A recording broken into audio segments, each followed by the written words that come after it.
PBS Utah presents the Governor's Monthly News Conference, an exchange between Utah reporters and Governor Spencer Cox.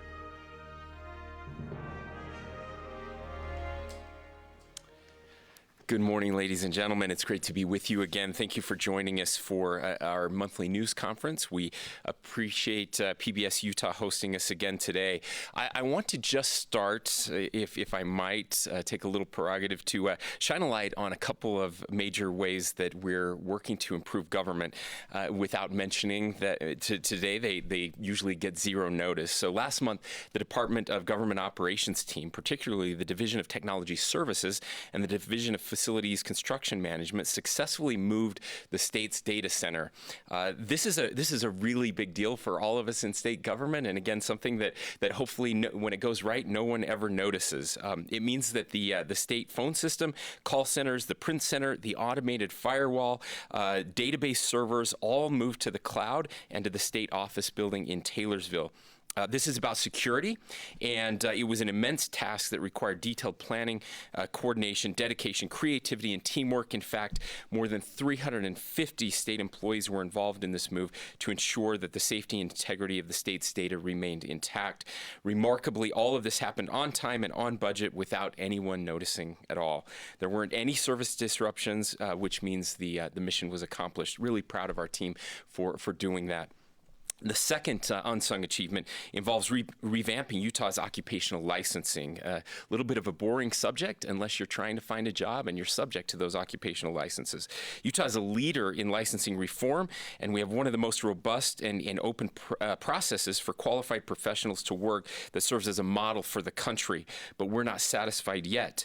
The first executive order that I issued on my first day after my inauguration was around occupational licensing. That order asked for a complete review of barriers to work in order to make sure the state isn't getting in the way of people's livelihoods without a solid health or safety justification. Following that executive order, we took action by working with the chairs of the Business and Labor Committee, Senators Kurt Bramble and Representative Joel Ferry, to create two landmark pieces of legislative licensing reform. First, SB 43, which creates a pathway for people trained in other countries, including refugees, to obtain a license and help fill in-demand jobs in our state. And second, a new process for ongoing license reform that came with SB 16, a new Office of Licensing Review, which will begin operations on July 1st. This office will have the broadest application of any office of its kind in the country, touching on all state licensing, and will lead to meaningful change through thoughtful discussion and collaboration. These are just a part of our efforts to make state government smaller and more efficient, and they rarely make headlines, but I want to assure Utahns that we are making real progress in improving government, making it more responsive. Improving state government is a strong priority for my administration. I'm proud of our team for finding solutions that will increase access to government and empower the public. And now I got to have my soapbox for just a moment. The time is yours for questions. Governor, your thoughts on the latest Fed rate hike. How well positioned do you think Utah is for a possible recession? So we've talked a lot about this over the last few weeks. It was the largest rate hike in some time. Sadly, the rate hikes previous have not done enough to slow inflation. We saw, I think, a little bit of a surprise that inflation continued to tick up this past month, and so we're very hopeful that this will happen. And look, as you talk to the Fed, as we've had those conversations, they're trying to thread the tiniest of needles, and that is how do you destroy demand without going into a recession? And the truth is they haven't been very good at it in the past. And so we're deeply concerned about that. Obviously concerned about inflation and what's happening. We are seeing signs, at least in the housing market, that it is having the intended impact. Sadly, the intended impact hurts Utahns, and especially those that are trying to get into housing. Hopefully, over time, that will help to drive down the cost of housing, make it more affordable. But in the short term, we're making it more expensive.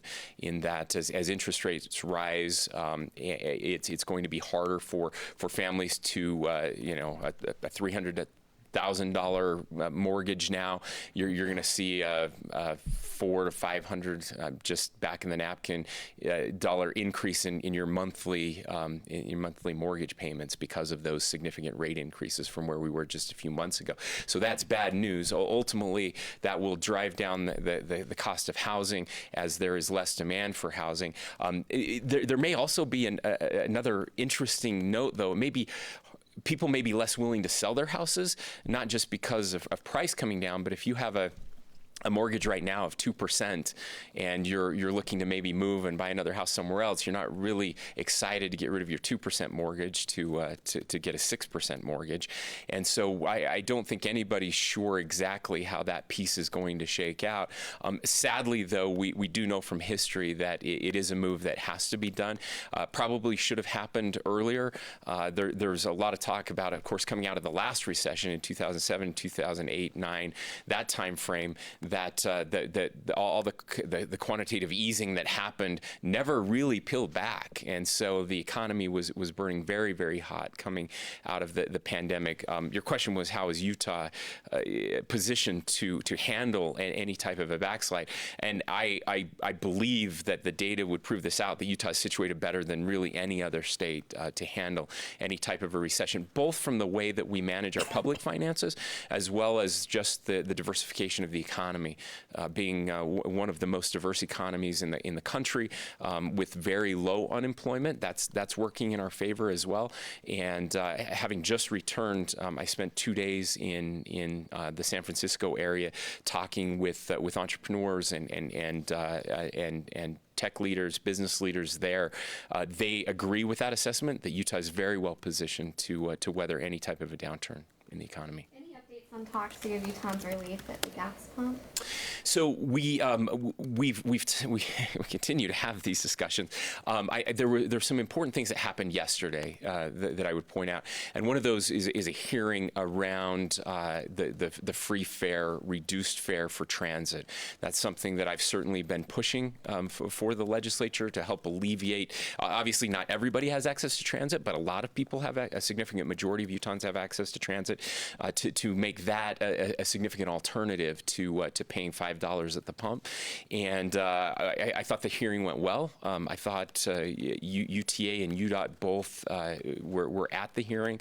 I felt that the legislators came out of that optimistic that there's an opportunity to do something there. But we haven't had the follow-up conversations since that hearing, so those will be happening. What about a gas tax holiday? Have you changed your position on a gas tax holiday? Look, we continue to talk about that. I would love to have a gas tax holiday. The problems that we've mentioned are kind of unique to the way that Utah funds our roads and the way our gas tax works because we tax at the rack instead of at the pump. It could actually be a windfall for petroleum companies, and I don't think anybody's really excited about that piece. There's no guarantee that it would be passed on directly to the consumer. So those are some of the issues that we're working for. I will say I did have a couple legislators this week who reached out and said, hey, we may be more open to looking at that, but I haven't seen a major change there. It's just, again, I'm looking for relief any way we can get it. The way we do it, though, is different than other states, and so a gas tax holiday isn't the best way necessarily to provide that relief, but certainly open to it. Were any of those legislators leaders in the legislature? No. What about on the supply side? Last time, a month ago, you said you decried the lack of sales of oil and gas leases on federal land in the state. And I checked with the Office of Energy Production just this morning, and it said just one sale has occurred. At least one parcel was up for sale. Whether or not anybody bid on it is unknown. Is the Biden administration being obstructionist, worse than obstructionist, in these oil and gas lease sales? Yeah, and this isn't a secret. He ran on this. This was, he's very vocal that this is what he wanted to do, that he wanted to raise the price of gas to destroy demand and for environmental purposes. That's very, it was a clear pillar. I don't know why this seems to be some sort of debate. Well, no, he doesn't really believe that. You can go back and check the receipts and the tapes. This is what he and some in the environmental movement wanted to accomplish. Now there have been other factors, and I'm willing to admit that.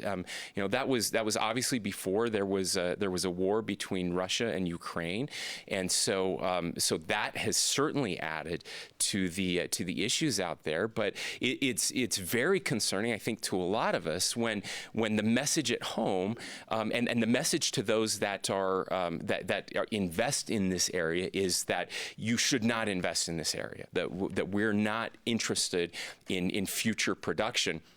And yet, at the same time, the president is planning to go over and beg the Saudis to increase production, and so there's a cognitive dissonance there. I think that is very strange and very difficult to understand. Now, I also recognize that there's a difference between short-term production, which the Saudis can do immediately, and kind of longer-term production, which is what we're talking here. I understand all of those arguments, but I will tell you, one of the things that we desperately need is more refining capacity, and we've known that for some time, and yet smart capital and people who run those markets aren't going to be interested in investing in new refining capacity. There's been very little new refining capacity in the United States over the past few years because those are long-term investments, and when the message is very clear that we're not going to support that and we're not going to give out any more leases, and I've said this here before.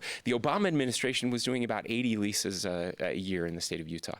The Trump administration was doing about 100 leases a year. There is a difference between President Trump and President Obama, but the difference of 20 leases is fairly small, in the grand scheme of things. The difference between 80 leases and 0 leases, or 1 lease, is very significant and sends a message that I think is the wrong message. Again, I think we should be smart about this, and instead of exporting the production of oil and gas to people like Vladimir Putin and the Saudis, that we should be doing that. I think the world is a safer place, and the environment is better across the globe if the United States is a leader in this space. They do to send terrible letters to the. That's happened already, though, right? I say, yeah, that's what we can do.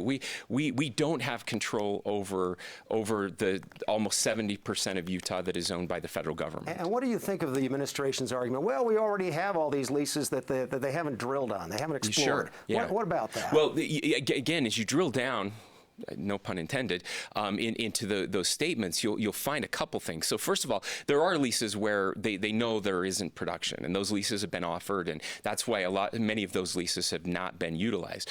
They have also significantly slowed down the permitting. It's not enough to have a lease; you actually have to have a permit as well. And the permitting process is another area where the extreme environmental movement, with the help of the administration, have made it more and more difficult to actually get the permits that you need for the drilling rigs and others to the things that need to be done on those lands. So it's more than just that. But I have to say this as well. It's also about the atmosphere that you're creating around here and the message that you're sending. Capital's a coward. Capital is always a coward. It's going to go where it's wanted, and if it's wanted somewhere else in a global society where oil and gas exploration is easier, it's going to go to those places.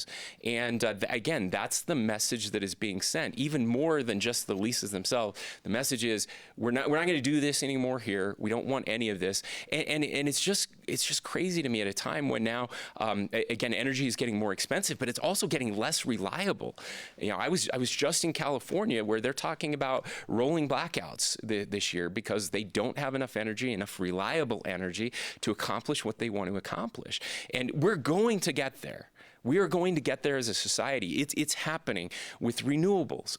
There is significant willingness to invest in renewables. That is not the question. The question is what happens when the sun isn't shining and the wind isn't blowing.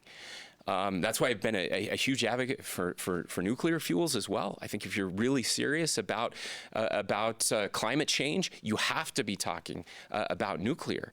If you're serious about reducing carbon emissions, and we are having those discussions here, we're trying to invest in those technologies. But again, the federal government controls so much of this space on the permitting side when it comes to nuclear as well, that it's just so difficult. The technology is not quite there on the other renewable pieces when it comes to battery storage, and we're working on that as well.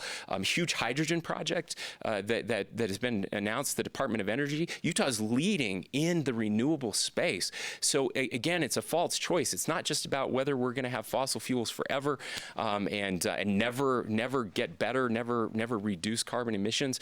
It's really about doing it in a smart way that doesn't destroy our economy, doesn't hurt the most vulnerable, and allows us to transition to these cleaner fuels. What do you think about that Delta Utah hydrogen facility, excuse me, in the $500 million loan? The Biden administration said it's part of their clean grid and net zero goals. Is that a way to move towards a clean grid and absolutely net zero? Yes, and we're very supportive of that, and it's a great project and one we're very excited about. I will also mention that we are partnering with 3 other states on a hydrogen hub project that will take advantage of, hopefully, if we get selected, some of the money that the Biden administration has put forward in the recent infrastructure bill that was passed, bipartisan bill that was passed by Congress. So it's Colorado, Utah, and we're working with New Mexico and Wyoming as well. So this is red states and blue states working together on a large hydrogen project, taking advantage of the Delta project that was already mentioned. And hydrogen has great opportunities. We believe strongly in those, and that we should be investing in those technologies side by side with, again, smart production of oil and gas as a bridge to get us there. Governor, your thoughts about the gun safety debate and if more should be done to protect schools here in Utah?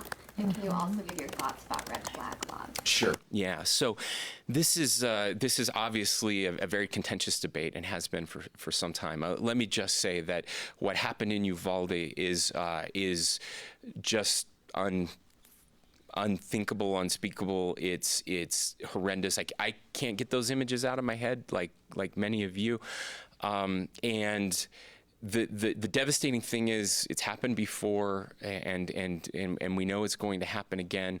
I will say that this is the hardest part for me is that, well, we have not had anything like that in the state of Utah. And I'm incredibly grateful that we have not had anything like that in the state of Utah. And I think we've done some things to help prevent that from happening in the state of Utah, and I'd like to share those in a second. I also know that the odds are that it will happen here in the state of Utah someday. And I'm probably going to have to be the one to stand in front of those parents and look them in the eye. And it's going to be devastating if I can't, in good faith, say we tried to do something.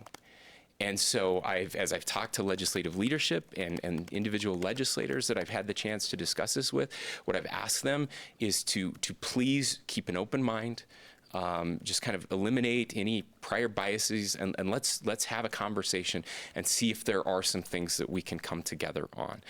I've said this before to some of you that I have a hard time listening to anybody who says it's only about guns, but I also have a hard time listening to anybody who says it's never about guns at all and access to firearms. We are watching very closely the federal piece of this. So what I can say is until they actually put something down on paper, we don't really know. We have kind of the broad outlines of that, but we're waiting to see what it is that they're actually proposing. I think so. Let me share just some of the things that we've done that are maybe different than other states that I think have made a difference. It's not like we haven't talked about this or worked on this or actually passed legislation on this in the past. we have had significant funding for security measures around schools and planning processes and improving infrastructure in schools to harden schools, as has been mentioned. Most schools in the state of Utah have different security procedures now than they had even 5 or 6 years ago. So we have made significant progress. We have more resource officers in the schools than ever before. So that's an added security measure that is helpful. We have the Safe Utah app, which that should have been part of the federal legislation. I think there is a piece proposed to help states with things like the Safe Utah app. But if I was a senator, or if I was in Congress, I would be pushing to make this nationwide. I believe it has done more to prevent something like this from happening than anything else we've done in this state. And I know that because I get to see the data. The Safe Utah app that every child should have on their smartphone, every parent should have it on their phone. It's first and foremost a mental health app. It allows you to connect if you're in crisis with a mental health professional, and you can do it anonymously if you prefer. But it also has the ability to share tips anonymously if there is bullying happening, if there are weapons that are being brought to school, if there are any threats to the safety of students. We average about 1 tip per day, over 300 tips in the past year. And those tips are, so-and-so just posted on social media that they want to do something terrible. And we've intervened. Law enforcement has intervened. We've had tips about people bringing weapons to school. And we've intervened and caught those weapons at the front door. So we do have something that other states don't have. The last thing I want to mention there is we have significantly invested in mental health. Over the past few years, especially youth mental health, more so in the past couple years than our entire state's history. We're not one of these states that says, we want all the guns and none of the mental health. That's not true here. We truly believe in getting new mental health resources. I'm going to be proposing additional resources in that vein because they've been so successful. Governor Herbert believed strongly that we needed more counseling in our schools, and I think it was 29 million. It was more than 26, somewhere between 26 and 29 million. 3 years ago, maybe. I apologize. I'm just doing this off the top of my head. That we were able to get the legislature passed and allowed us to hire significantly more counselors in our schools, specifically in our elementary schools where we had not had, and middle schools. We'd had them in high schools before, but not at those levels. We still don't have enough. Part of that is a pipeline issue. We need more people to get their degrees in counseling, and hopefully we've added funding to expand that in some of our colleges and universities. But we have seen a huge difference. As I talk to principals across the state, they're seeing improved behavior because of the counseling services that are available, helping families and parents with kids that are struggling. One school in particular, I may have mentioned this before, I apologize if it's a repeat, but one particular school in rural Utah where they were averaging 30 referrals a week to the principal's office, that's been cut down to 3 since they added a counselor in that school. So these are making really big differences. On the gun side of things, this is one where there is not broad agreement and where we will continue to work. We've talked about red flag laws before. There was a red flag law that was proposed a couple years ago.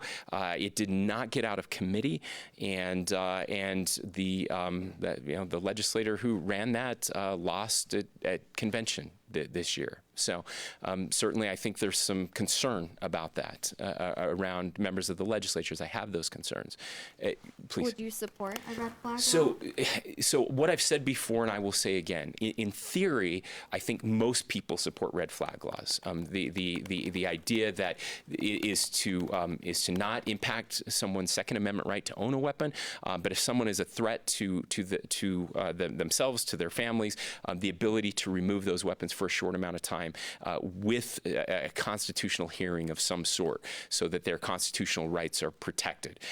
So in theory, yes, but the details of that really matter. And the problem is, as we were starting to look at what those details are, no one could find a path to really protect those Second Amendment rights and have the type of hearing that is necessary to remove those weapons and to make sure that that process was not abused. And so I haven't seen one yet that met those very high standards, but that doesn't mean there isn't one out there. And so that's why we're having these conversations that I think are important. I would just add that there are a couple areas where I think we can find some common ground. At least I'm hopeful.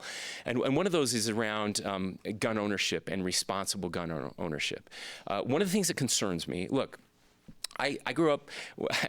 The Christmas I remember most was when I got my first gun, and I think I was 11 years old.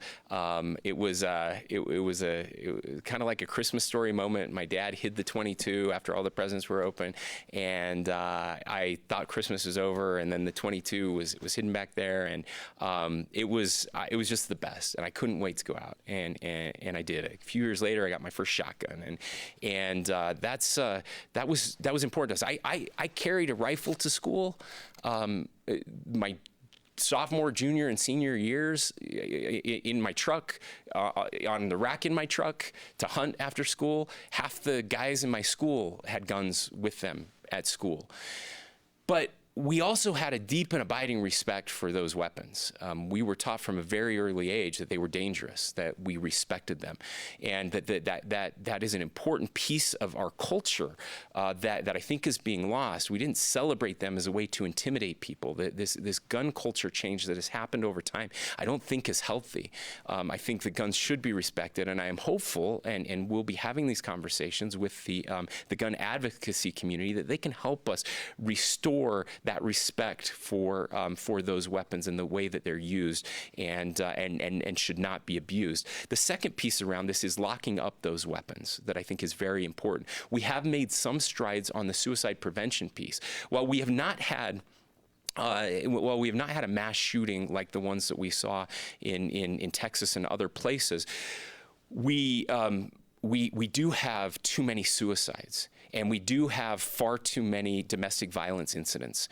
And those are two areas where I do think we can make some headway, enforcing laws, maybe adding some new laws around locking guns, making sure gun locks are available ubiquitously, and making sure that people who are not locking up their guns are held accountable. So I know we're running out of time. I need to wrap up here for the television segment of this, but I do believe that there are some things that we can do to come together to make a difference in this space.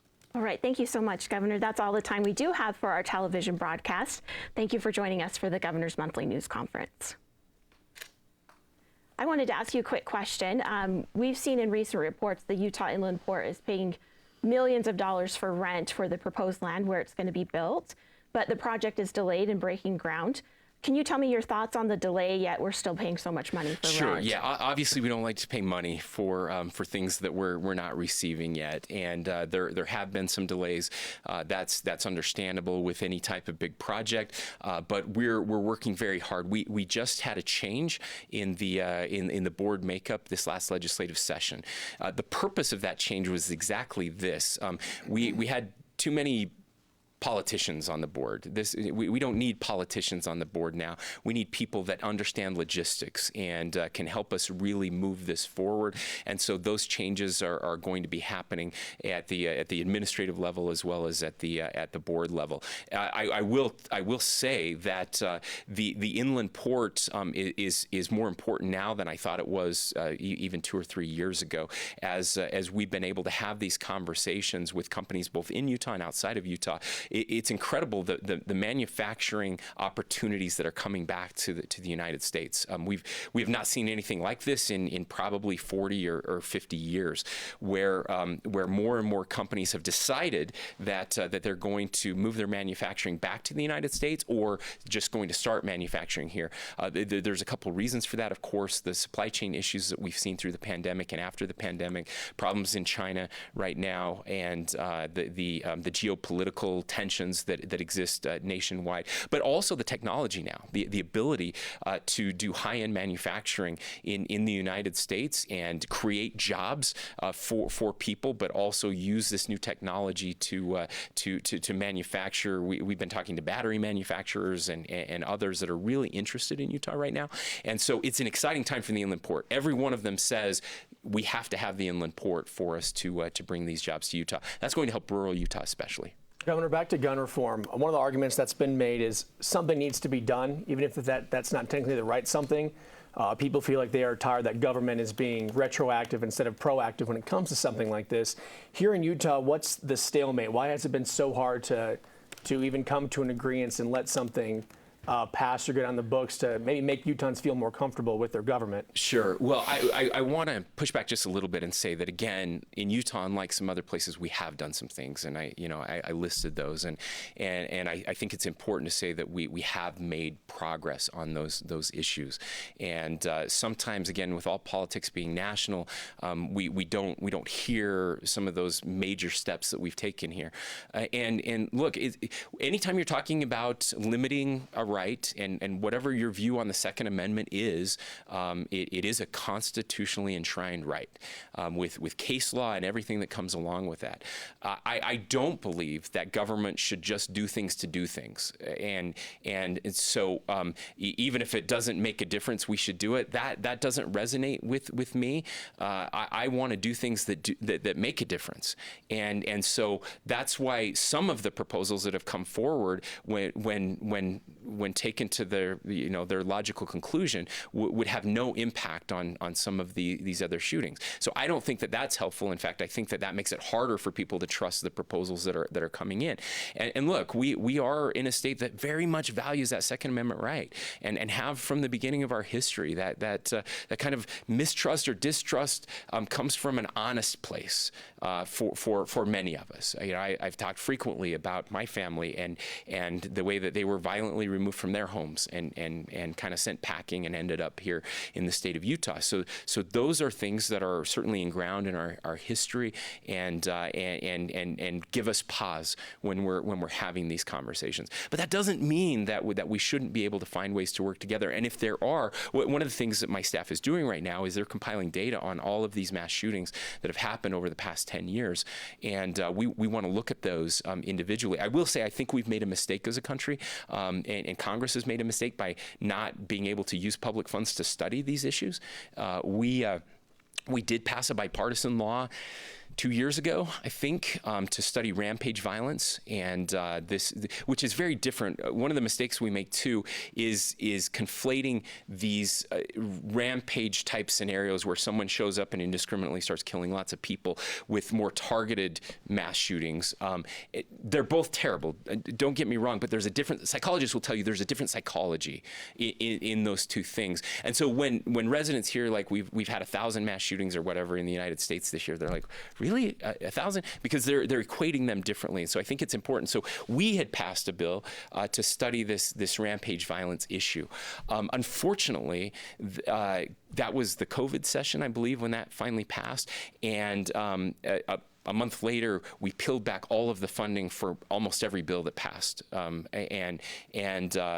because we weren't sure what was going to happen with COVID, and so that funding did not get put into place. We're hopeful to be able to conclude that, to move forward with that study, and get some better information. Hopefully, that good information will drive good policy. That's what I'm driving at. Is good information will drive good policy. Do you support the gun buyback program that SLCPD just conducted last week? So I don't know much about it. I talked to the mayor yesterday. I believe there was around 100 weapons that were bought back. I know that those have been tried in other communities across the nation. I don't know if there's been a study on the impact of those. If it's there's been a decrease in violence, but I think for people that want to get rid of their weapons, to give them an opportunity to do that, I think that's a positive thing. I don't see any downside to that. My only question is how effective are those? Just to clarify, yeah. You're open to discussion on red flag laws, yes? I'm open to discussion.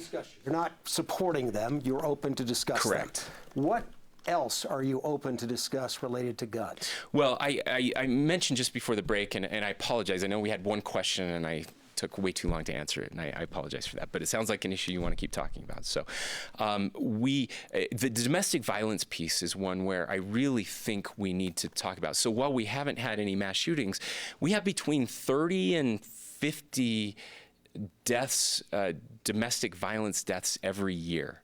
So that's more than Uvalde every year in that area.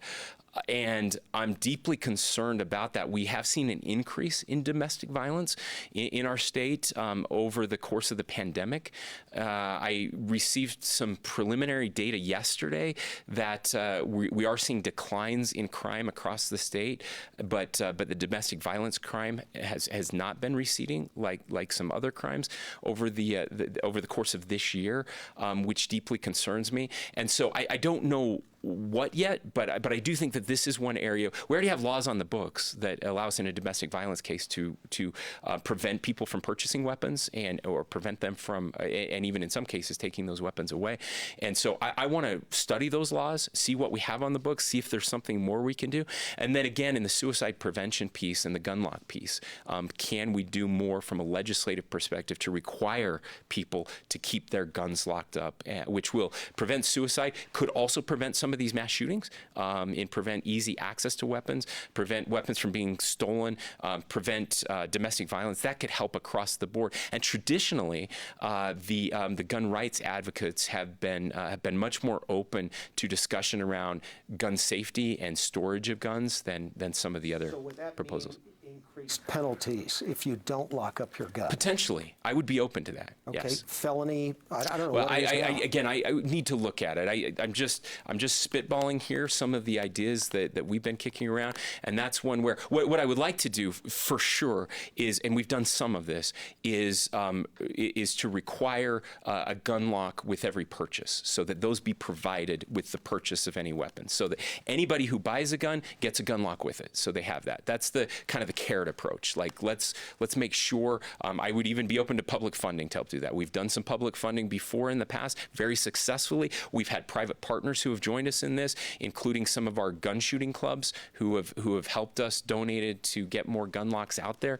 And so I would like to have those available with every purchase of a firearm. And then yes, I would like to make it legally required to lock up guns. Governor, would you support Senator Kitchen's proposed bill to lower the legal age to purchase a firearm from 18 to 20 or 21 to 18? So this is one I'm not there yet. I'm certainly open to the discussion, and I'm telling everyone the same thing that I'm telling you, and I need to be this way too. I've asked everyone to be open to every conversation, and so this is one I'm open to have a conversation. We are sending kids out to fight for our country at age 18, and so that gives me pause. Governor, on the wildfires and drought, with some counties already in stage 2 restrictions, a whole bunch of southern Utah in stage 1, are you going to be pushing local governments to enact more stringent fireworks restrictions? So we'll be having a press conference even to talk more about fireworks restrictions next week. We're going to be working closely with the League of Cities and Towns and every mayor out there on helping good policy get included. The answer is yes, that we're going to have some fire restrictions with the weather as it is now. Now we'll see. If we get great monsoon and it's raining, every day before the 4th of July and the 24th of July, that could change for sure. But we're going to have smart restrictions. I appreciate. I've mentioned Layton City specifically because I really like what they've done. They've said, hey, look, we're going to have nights at the park where everybody can bring their fireworks. We'll have the fire department there. We'll have a big party, make it a community event. Everybody can light off their fireworks, but in a controlled environment that will protect the. That will be able to protect their wildlands and areas around the city that are certainly vulnerable. That's a great idea, and certainly one that we'll be sharing with other cities and towns. Governor, your thoughts about the January 6th hearings and what it means for the Republican Party moving forward? Sure. So unfortunately, I haven't been able to watch any of those. I had an event the night of that. I've seen clips of it for sure, and then watched some of the afternoon hearing. Just some clips that I was able to to check out. My opinion on January 6th has not changed. You can go back and look at what I said on January 6th, and nothing has changed there for me. It was incredibly disturbing to see what happened. I think it was a black eye in our nation's history, and certainly hope that as a country we can hold each other accountable and be better. Back to drought. The Fed said this week that the Colorado River Basin would likely have to cut 2 to 4 million acre feet annually.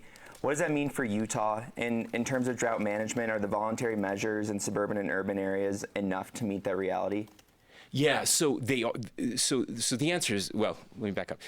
The federal government did mention that number 2 to 4 million. We think that's probably close to the number for sure, and we're starting these negotiations around the Colorado River Basin with the upper basin states and the lower basin states, and what we're seeing is the lower basin states have been using far above their allocation. The upper basin states, which Utah sits in, almost all of Utah sits in the upper basin, is using far less than our allocated water. So we know that the basin is not anywhere near the 10 plus million acre feet that everyone thought it would be. The hydrology of the river has changed for sure.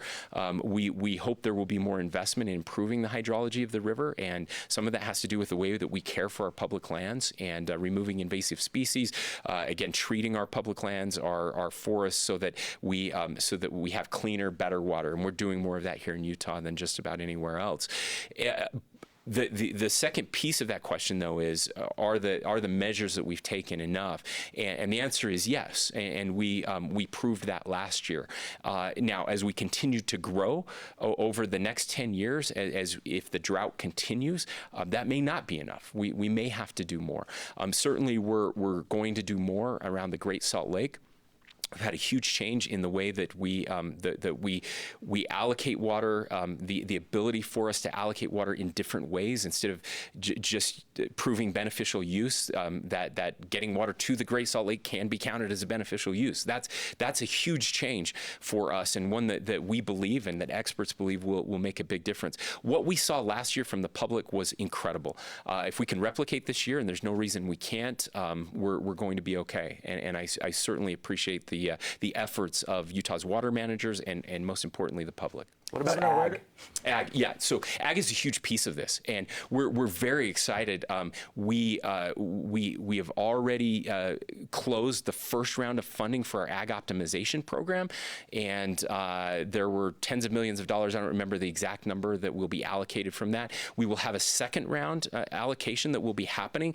These are major projects, and all of which will save millions of gallons of water. Ag will be the biggest contributor to saving water in this state, and they are at the table. They're very excited about this program. It allows them to upgrade their technology. It will actually allow them to increase yield while using significantly less water with the new technologies that are available. So we're incredibly optimistic on the big impact that ag is going to have in reducing water usage across the state. Governor, where does the state stand with the baby formula shortage right now? So it's been improving. That was the last update that I had gotten, is the baby formula issue has been improving in the state. We are seeing more and different kinds of formula being available in more areas. Unfortunately, I read the news like all of you that the Abbott plant was flooded from severe rainstorms. I guess when I was going to say when it rains, it pours. That's probably the wrong term, but just awful that they're having to close that plant again. And that's going to there was a certain type of formula, a rarer type of formula for kids that have a struggle or an allergy to the proteins that will now be delayed a couple more weeks. So we're deeply concerned about that. We've been encouraging the administration to change some of the regulations around importing from the European Union. It doesn't make any sense that we wouldn't be doing that, and so I'm hoping that they'll broaden that instead of just airlifting, a few million cans. Governor, there was a recent story from the New York Times that elevated the crisis at the Great Salt Lake to a national level. Obviously, it's something we've all been aware of, but what do you hope comes out of this new attention?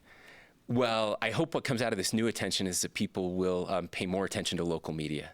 instead of national media because I thought it was a terrible story. It was fine. I mean, and again, the level of concern is something that we've had for a long time. They failed to mention a whole bunch of things that we're doing to help solve that problem, and you all have been really good at that. You've been good at showing both the concern side and the solution side, and so I will just say it just made me a bigger fan of local media. Are you hoping there's some sort of like federal response? Well, for sure, yeah, and we've already pushed for that. When I was back in Washington D.C. in February, we were having conversations with the leadership in both the Senate and the House. We do believe that there is a regional nexus here that's really important to the West, and that drought in the West is something they should be more focused on. In fact, in a bipartisan effort, Governor Kate Brown and I have been leading a group representing the Western Governors Association to push the administration on drought relief. They treat drought differently than they treat other natural disasters, and that's historical. It's not just this administration. The federal government historically has treated drought differently than hurricanes or earthquakes, and we think they should be treated the same with FEMA and other resources that are available. But if the Great Salt Lake dries up, it's not just going to impact Utah. It's going to impact Idaho. It's going to impact Nevada. That dust and those issues can travel. The dust and wind doesn't care where state boundaries are. So we do think that there is a federal piece of this. Blake Moore has been very influential, Representative Moore, in proposing possible legislation to help with that issue. And if the New York Times piece gets other people excited about it, that's great for us. On the local level, what else needs to change in water law to kind of create more robust avenues to get water to the areas that need it? Yeah, so I don't think I can overemphasize how important this last legislative session was, and I'm still not sure it's gotten the attention that it needs. We've had experts, some of it has said these are just baby steps, and we've had experts say, no, you don't understand. We just changed 160 years of major water policy in this state that people thought would never be changed, and it's that beneficial use piece. Again, it's really wonky. It's technical. I know only if you're a water person does this get you excited, but it's incredibly meaningful. The baby steps are probably on the funding side, although I take that back too, because the secondary water metering piece of this, we got $500 million in water conservation money this year.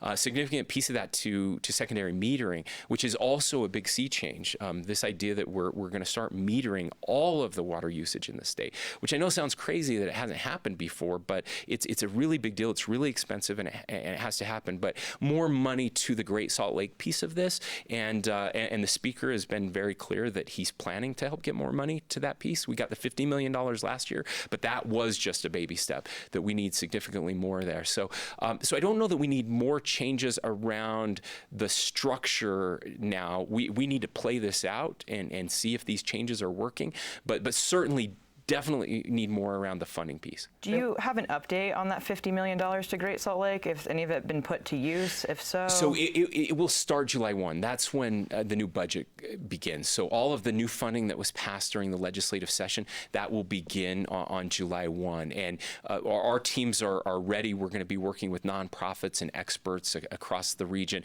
to planning money, more studies to be done around the Great Salt Lake to help understand how much is getting there, how much is evaporating, where it's going, just the hydrology of the drainages that are coming in, how much of that is being choked, how much of it is being used, how much of it is being choked out by some of these invasive species and other issues. So we're trying to get a better picture so that we know where to spend that future money in ways that will make the biggest difference. Who are you voting for in this month's primary? Who am I voting for in this month's primary? I will be not sharing that with you right now. No, I don't have my ballot yet, so that's what I'm looking at. I still have my residence in Fairview, so we'll be voting there, and I'll be voting for good Republicans who represent my values. Can we go back to the water debate here for a second? You've said a lot. You've talked about the legislative session. You're like, it's just too early to tell, to see these things in action. When do you think locals be able to tell, okay, this certain bill is impacting this, we're seeing the benefits of this? How long is that going to take? Well, so the good news about every one of these bills that we're passing, and this is something that our administration is taking very seriously, it's data. So we're setting up, not just with this, but in every area of government, we're setting up dashboards to collect data so that we can see what's happening in as much real time as possible. Now, with some of this stuff, it's very difficult, but we're trying to get there. This will help drive, again, better policy, better legislation. But the truth is, the legislative process really starts this fall, and as we're heading into January, we're hoping to have as much data as we can in a short amount of time to drive this next legislative session. So I really hope that we'll have some reports by December of this year about what happened during this water season and the impact that these pieces of legislation had. The legislature allowed the drought state of emergency to expire. What kind of impacts will that have on our ability to respond to it? And do you think it shows the legislature is not on the same page as you when it comes to the seriousness of this drought? Yeah, no, on this one, I can state unequivocally that we are on the same page and that it will have no impact. And the reason we allowed that to expire, not just the legislature but me, there are twofold. One, the purpose of that order was to really help get attention and to help people understand that we are still in a state of emergency when it comes to drought. And it had the desired effect. So everyone knows. I don't think, the average person is sitting on their couch going, well, that expired. I guess I can turn on my sprinklers in the middle of the day and, in a rainstorm and let them ride. So it really was helping to get people's attention. It won't affect any of the resources that we have available. And quite frankly, we just didn't want to call a special session. They were certainly willing to do that, but calling a special session means everybody comes back, and that means there are 20 other issues that everybody wants to do that probably don't need to go right now. And so that was not a priority. But they absolutely believe that we are in a state of emergency when it comes to the drought. There's not one person there who would argue against that. There was no discussion about, hey, let's let this go because we don't think it's a big deal. It was a joint decision that it's not worth calling a special session to bring people back. Any benefit that we would get from calling them back for that would probably be undermined by just having them all back together again. So, Governor, you mentioned the mass transit fare hearing yesterday, but beyond that, you've also discussed potential inflation easing measures that the state could enact. A couple months ago, you raised that, said you and legislative leaders were talking about it. Has that borne any fruit? And if so, what is the one place it has borne fruit is that we are working to get added resources as needed over the next few months to our food pantries throughout the state. So the two things I'm most worried about for families, it's their ability to get where they need to go. So that's where the mass transit piece I'm really pushing on comes into play. And the second is making sure they have enough to eat. That desperately concerns me. If you have to choose between, a tank of gas to get to work and groceries, that I worry that that too many of us have forgotten what it's like. My wife and I were talking when we were first married, had little kids. We'd go to the grocery store with a calculator, and we would have to add up everything we put in our cart and add the tax in and take stuff out, and that's how we got through. There are hundreds of thousands of Utahns that still have to do that, and this 10% inflation is real. That means less food, less opportunities for those families, and so we know that food pantries are under more stress. That is one area where we have broad consensus with legislative leadership. What's that? What are you going to do in that regard? So additional funding. So we allow food pantries to apply to the state for funding, and as they have need. So we're talking with them right now, and they're looking at their cash reserves and their food on shelves, and we have some funding that we can use to get to them if they need it, and then the legislature will reimburse us later. We can make that happen over the course of the next few months. Talking millions, tens of millions? Yeah, millions. Yeah, I would say, we don't have they're still working on those numbers and getting back to us. And so there's an application process that they go through. This happens, by the way, all the time. This is not a new process. This is something that they do every year. And so we'll be looking at that. But I would say upwards of $10 million additional that we could provide to help them make sure that there is enough food on shelves for families that need it. Governor, what are your thoughts on the ACLU lawsuit challenging the recent law that prevents transgender girls from competing in girls' school sports? Well, it's not a surprise that this lawsuit was coming. We knew it was coming. I mentioned there are, I think 11 other states now that are involved in these same lawsuits. It's one of the reasons that I vetoed the legislation. Idaho is 2 years ahead of us in that lawsuit. And in their lawsuit, and my position was, why don't we let Idaho have the lawsuit? Because what happened there is the judge actually stayed enforcement of the law.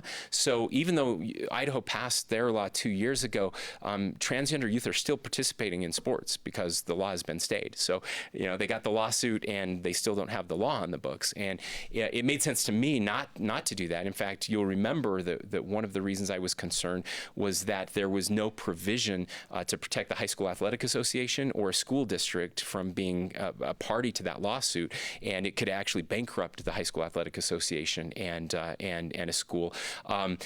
Even though my veto was overridden, it turns out that every single legislator agreed with me that it was deeply problematic and needed to be fixed, and so they at least fixed that part in a special session. I believe the Utah High School Athletic Association was included in that lawsuit by the ACLU, and I think it was Granite School District that was included as well. So, which is where my daughter goes to school now, is Granite School District. So, I'm grateful that we were at least able to do that. It remains to be seen if a judge will stay. I know there has been a request from the ACLU to stay the implementation of that ban. So we will see. Interestingly, if a judge does stay the ban portion, then we may end up with the compromise that was the commission, because that is still on the books, and if I think the legislation specifically says that if a court of competent jurisdiction stays the ban or finds it illegal or unconstitutional, that the commission would then go into effect. So we're watching very closely, and we'll see what happens. And on a similar, Jared Baum, the man found guilty of killing 2 teens, received 4 life sentences, but originally the death penalty was on the table for that case. That's what the victims' families wanted. A while back, you said you support the death penalty, but you weren't quite sure on your stance anymore, and it's likely an issue not going away. Can you tell me your thoughts on this?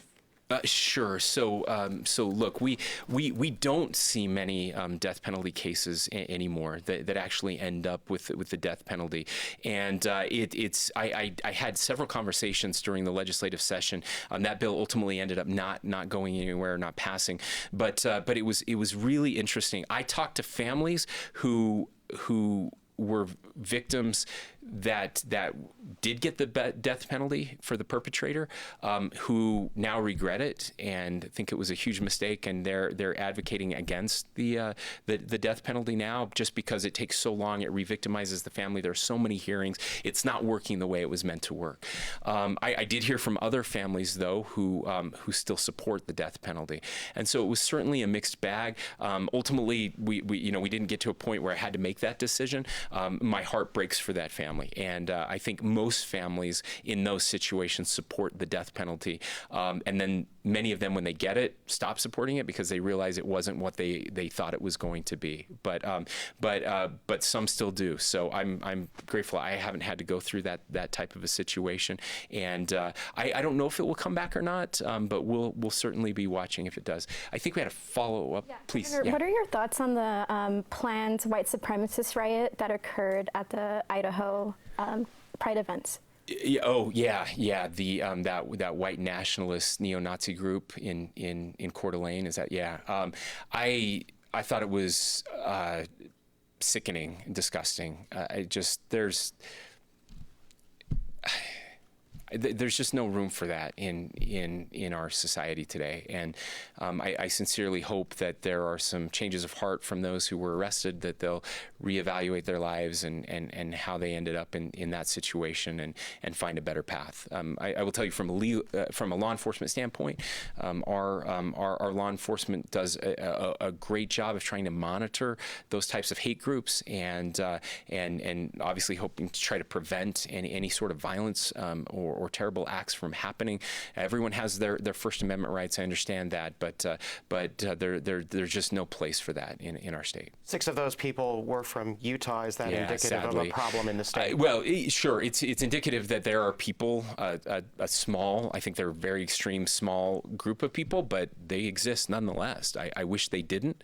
They've always been there. I know kind of northern Idaho has always been an enclave, at least growing up, that was the case for the skinhead movement and other neo-Nazi movements. And sadly, we're seeing that perhaps be reinvigorated. I don't know. Maybe it never went anywhere. It just didn't know enough about it to know if it had. But certainly troubling to see that there. I think there was a training video that came out that was occurring in southern Utah somewhere. I saw a portion of that. It was evil and sad at the same time. I mean, I don't know. It was embarrassing. Okay, we are out of time, so I just want to mention we don't have a conference in July, so I hope you enjoy your vacation, and we will be back in August. Thank you. Well, I thank all of you for being here. Again, I mean it sincerely when I talk about local journalism. It's a big deal. We appreciate the efforts that you give to inform the people here in the state of Utah. We will miss you in July. We're heading up. I just want to remind people to vote. It's that time of year. Please vote in the primary. Primary turnouts tend to be too low. We need more people involved. I want to wish you all an incredible 4th of July, a happy Independence Day, and 24th. And Juneteenth tomorrow, Monday.